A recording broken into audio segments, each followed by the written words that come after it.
right, everyone. I'm Ian O'Keefe. Nancy was my mother.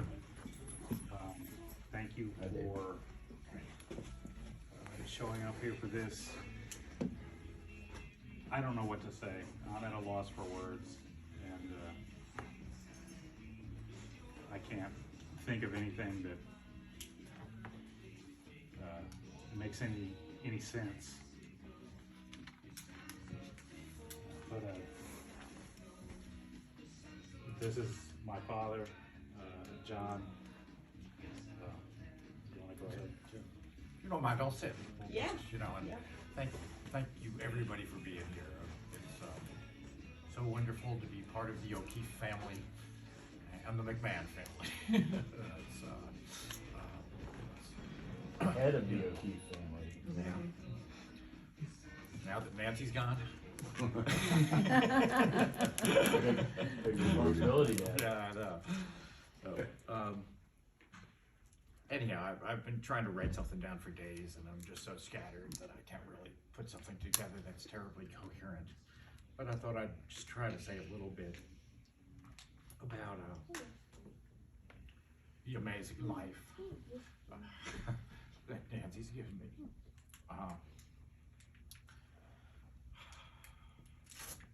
She felt the same. You know, when we first got together in Houston 46 years ago,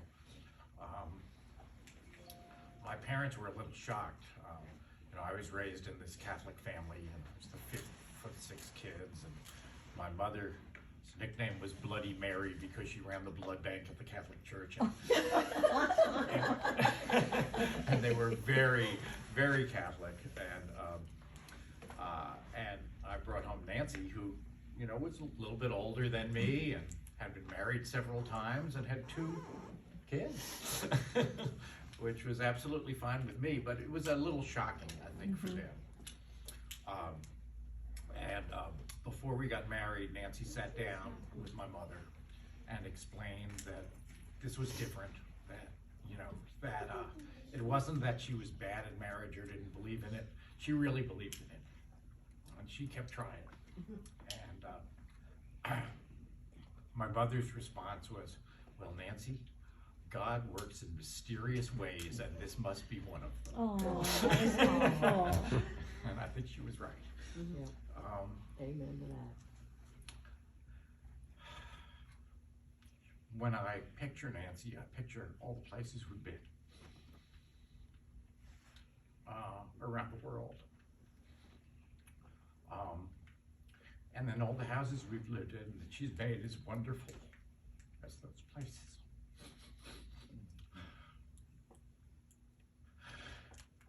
I'm sorry.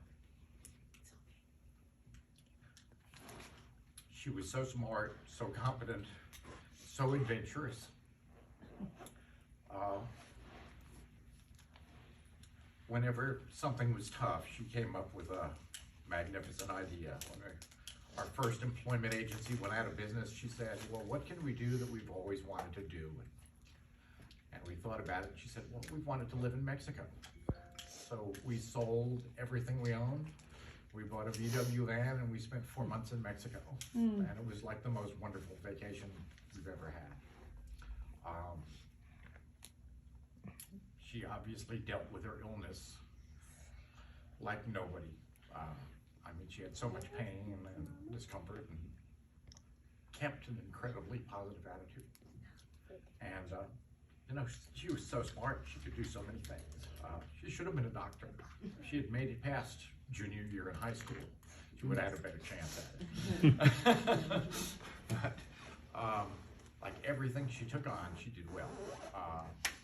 She took 1 class in writing in college, and then went out and wrote a 6-page article for a newspaper, and the next week another newspaper hired her as an editor. Wow. And she did that for years. We went to Mexico and she started painting again. We got back to Austin, and she had 2 one-woman shows in Austin at the University of Texas and at this other really cool place. Laguna Gloria. Yeah, she developed the moon photos. She was a photo person, that one of the few people that could develop photos, and she she developed the mood photos, but she didn't get to finish doing it because this concert came up in 1969 in Woodstock. And she and her husband quit their jobs and drove to Woodstock. With their 2-year-old dog. Where I was as well.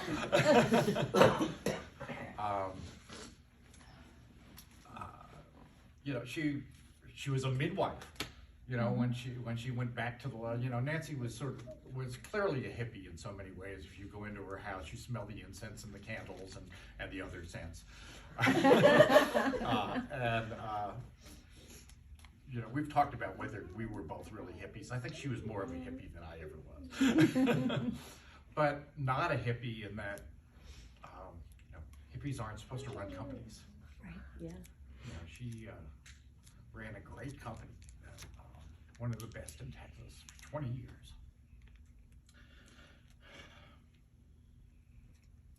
I think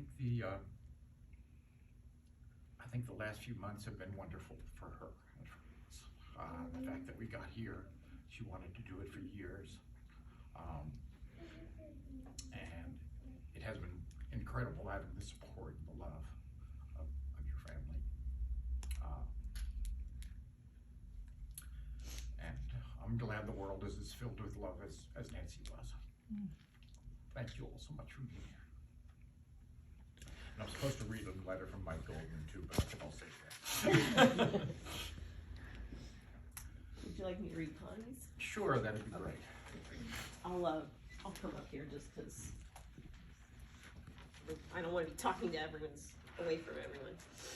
So this is from John's sister, Aunt Connie. Also call her Aunt Connie because most of us know her as Aunt Connie, but Nancy's sister-in-law. Her title is Dearest Nancy. How much I loved her. Thank heavens she knew how much I appreciated her. We were fortunate enough to have years and years of trips and visits and holidays together. Nancy's kindness and generosity were always apparent. She was also so interesting and interested in other people and in a myriad of the wonderful things around us.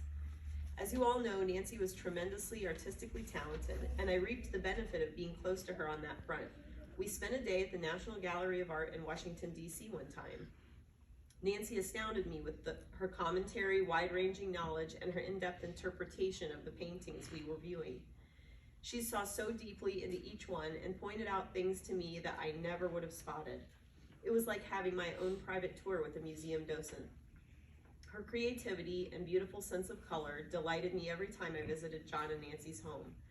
Being enveloped by rich color in a virtual folk art museum was a treat to behold. There's so much to praise in our darling Nancy that I couldn't possibly cover it all. I'm barely mentioning a fragment of all that was remarkable and delightful about her. I loved sitting and talking with her anytime. We did spend a good deal of time talking about what a great guy my brother John is. And of course, about all of you kids, grandkids, and great-grandkids. She loved you all so much. I loved her, as you all do, and her parting leaves me with a big empty place. I'll try now to stuff it with all the good memories and be very grateful for the gift that was Nancy. Love to you all, Connie. I'll say something too, but I want to give some other people a chance.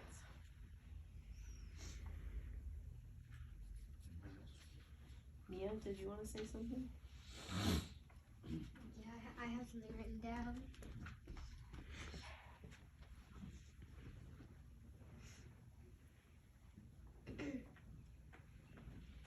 I'm not going to say too much because I can't seem to find the words to sum up how wonderful Nina was. But I will say one thing. I'm glad you've been around her in the last few months. I'm glad that I was able to learn so much about our family and about her. But most of all, I'm glad to have known such an amazing person. Thank you.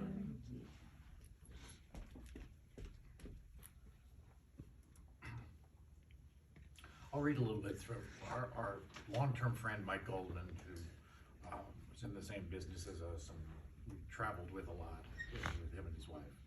And I won't read the whole thing because Mike is the most politically charged person I know.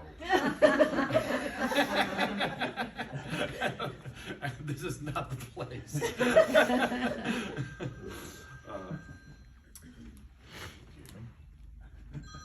That's Mike calling. know. That's what he's saying.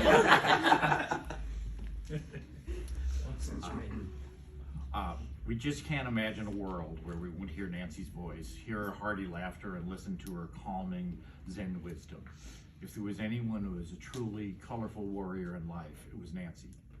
We had great adventures traveling to conferences and laughing all the way through, often even just laughing at life and the absurdity of it all. When they left off at Austin with all their travels and life changes, every time we were able to see her, it was like just yesterday.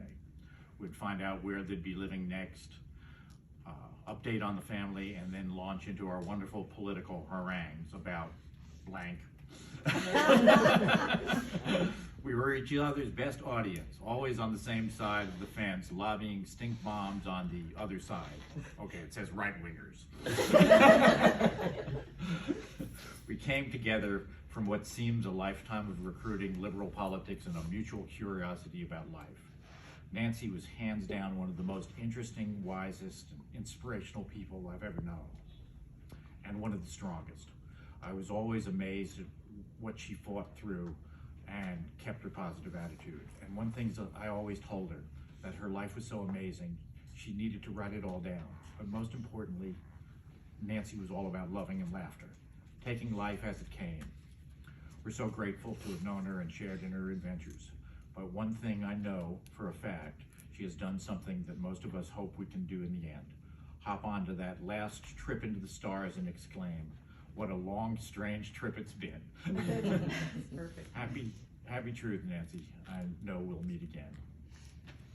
And with the long, strange trip it's been, when we were here at the funeral home the other day, they asked us for a quote to put on the thing, and I couldn't think of anything at first that was really, and I was going to come up with "Keep on Truckin'," which I think relates to that song.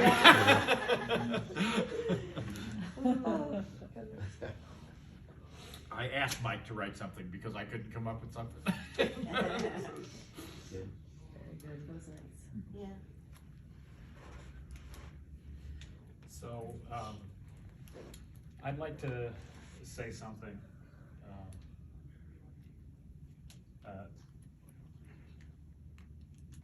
Growing up as Nancy's son, there were times that were challenging. We moved around a lot. Every time we started to get settled somewhere, we'd have to pick up and go somewhere else.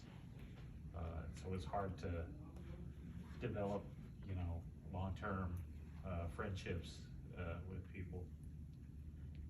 And I think in my adolescence, I was upset. Like I felt that it was, some burden. And in the end, as I got older, I realized that it was because she and you were doing everything you could to make a life for us. And that because of that, I looked more inward. That's probably why I draw, why I write, why I learned to program.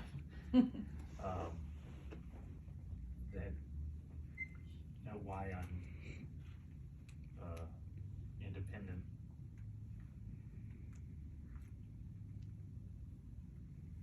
And there are a lot of things that were sort of normal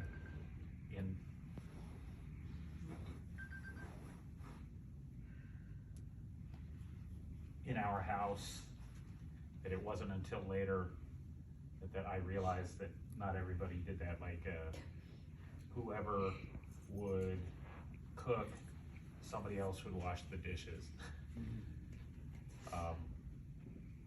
Cook never cleans. Right.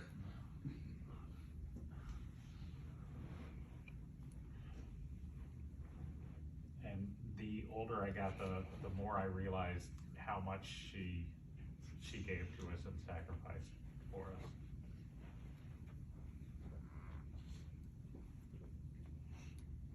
She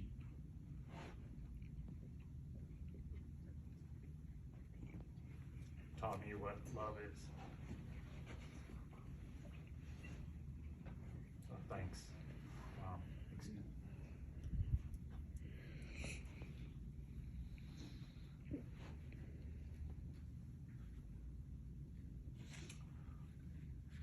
Well, so we're here until 4 o'clock if we want, for anybody who wants to be, if anybody wants to do a viewing of the body or something. Stop rushing me. I'm sorry. No, please, I'd much rather. But take your time. Seriously. So can I say something, John? Sure. Yes, please. I'm Sabrina. I consider myself family. I've only known your mom and dad for, I guess, 15 years, right, Mel? However long you and Dylan have been married. Nancy was my friend, and she was one of the smartest people I know, and I sure hope that she never thought I was a dumb person. But I loved her a lot, and she was very creative. She loved to entertain. She loved to host people. And more than anything, you guys, I have heard Nancy talk about you guys, her children, her grandchildren, her daughter-in-laws or son-in-laws. She loved you guys with every fabric of her body and was so proud of each and every one of you for different reasons. I love her. I'm gonna miss her. I did get to travel with her a couple times, which was a blast. In a way, I kind of feel like I've robbed a little bit. You know, you guys have known her a lot longer than me. I only got 15 years with her, but it's 15 years that I'll never, ever forget. And I'm very thankful for. And I am so sorry for all of your guys' loss, because she really did treat us all like family. You're welcome.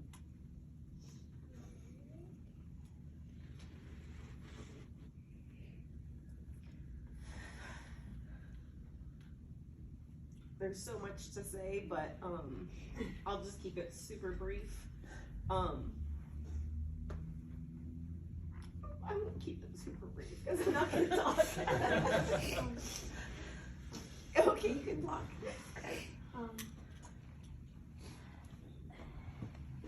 She taught me so many things. But one of the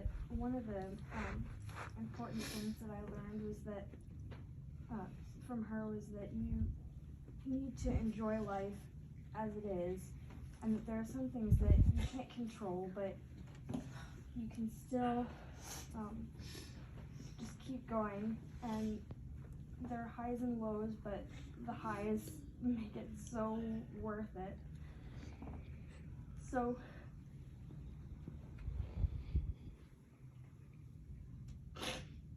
just enjoy life as it is.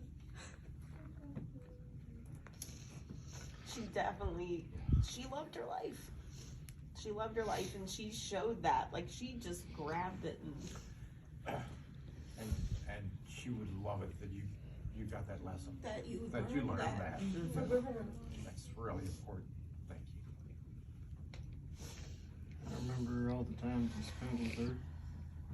Usually all the phone calls, when I tell her what I was doing, her first response was, "Oh, that's great," or "Wonderful." I remember traveling to Hawaii. Guys put me through manual labor, cleaning the room. Well, she liked to put us to work. Didn't Oh she? yeah, no, Yeah. every time. Even had gloves. He was only 7. Yeah. We had him up on the roof hosing off the flowers. Nobody rides for free. Remember going to New York and we went around trying all the different foods, and it was great. And sometimes she didn't really like the food. I think I'm gonna order something else. Come around, oh no, this is great. Could we get this too? Going to the Wax Museum with her, and just spending all the time with her. I mean, I was happy I was at least able to take my kids up, you know, to Raleigh Durham, so that way you guys could see them at least. I always remember going shopping with her. It was a good and bad thing. Go in with her, oh, we're just getting a few things. Next thing you know, you're loading pots and plants in the back of the car. Do you really need these? And of course, being up there for a while, you guys were gonna send me to masseuse school. It's like, oh, I'll come with you. You can practice on me. Like, that's what you really want out of this. But just, you know, spending time with her, it always had a treat to it. So. And I don't look at it as I lost her, and just she's waiting somewhere else.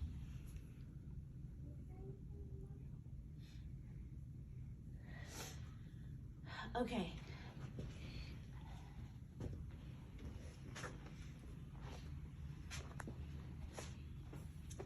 When I met Ian, he's unique and creative and smart, and I was sold just him. But when I met his family, his mother, it enhanced the package. And she made me feel like her and John were saving a place in their family for me and mine. I never felt like I also was somebody who had a past and a child, and I never felt like she did not totally accept me and Matthew as part of the family. And aside from Ian and her being Ian's mother, I loved her as a woman who understood me and my style.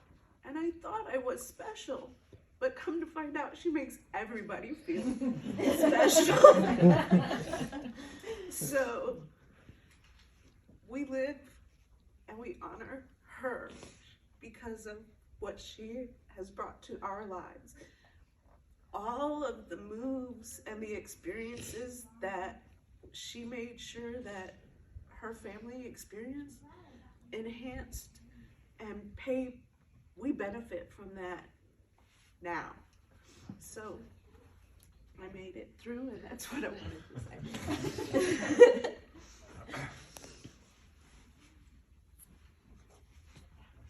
Let me just mention one final thing about, in the last few years, we've talked about, Nancy's had some really amazing and odd experiences during the years, and we started thinking that she was like the next Bubba Gump in some ways. Yeah.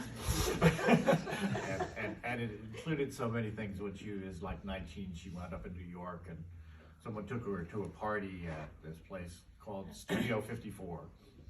And she was hanging around, and she walked in and the Supremes were playing, and all these incredible people were there, and she went there with a date who was a writer, who was writing about it. And while he was out interviewing people, she stood there, and there was this guy near her who seemed very nice, and they talked for a little while, and he got her a drink, and Nancy said to him, well, you know, this can't be true because I haven't been here for very long, but you look very familiar to me. What's your name? And he said, well, it's Paul Simon. Would you like to meet Art? She brought Art over. And then like a year later, she's in Austin, Texas, and they go to a little apartment where there's a party going on, and there's this crazy woman in there just beating on a 12-string guitar. And it turned out she was, it was Janis Joplin. And she was supposed to be going to the university to play at a big concert. She was the backup performer. And Janis liked what she was drinking at the party and never went to the concert. You know, she did show at Woodstock, though, right? She was at Woodstock. She, you know, she did the moon photos. And she worked for Dr. Spock. You know, with Dr. Spock, we just ran into all of these people, you know, when we, I think there's a picture. Yeah, Dr. Spock's Here. up there. We went to, I think it was the largest peace march in history, like 500,000 people. And here's Ben Spock and Mary, and there's Nancy in the background. And I'm not in there anymore because the little baby I was carrying on my shoulders peed. It wasn't me. But, Did they leave you home? but you know, in the, she was so good with Dr. Spock. You know, it was after that we, you know, our business closed. We went to Mexico. We came back, and Nancy could have gone to New York and worked for all sorts of people that she had met during that time. But anyhow, it's just, I'm leaving out a lot of her stories about incredible people that she met, but she just had this knack for it that was enriching and lovely. So how old was Nancy about that time, John, when you guys were in New York and she was out running around and working for Dr. Spock? I wasn't, I was Pretty a John. sophomore in high school, I think. Yeah. Oh, okay, this was prior to you then. Okay. Not prior to me, I was there. You were there, very good, Monica. Did you get to meet Art and Paul? No, I was with her roommate or my Did grandparents. meet the guy that played Superman. Yeah. That's right. Well, that was with Mom too. That's Another right. New York When run-in. Monica came to New York, we went to a play, and she brought Nancy's high school yearbook because she was in the same school with Farrah Fawcett, and Farrah Fawcett was starring the play. So Monica got us to go back, and we got the signature. Oh, Farrah Fawcett? Yeah. Oh, cool. Yeah, and I met Christopher Reeve with y'all. Right, met that another. And You were claiming to, you were pregnant at the time. I was. You were, claiming you were going to ask him to rub your belly. I was for good going to. luck. I only said that Her to. girlfriend, his girlfriend looked on. I only said that to make Mom go, what? She was like, please don't do that. I'm like, I didn't ask him, but he was very nice. Well, thank everybody. Anybody else want to say something? Thank everybody. I'd like to, but I'm not going to. That's okay. Everybody is invited over to our house later. We're going to be hanging out for a few hours, and we'd love to have you come, and it will be as informal as most O'Keefe events are. I think we probably need an hour or so after we leave here to get together. But thank you, everybody. Thanks, Dad.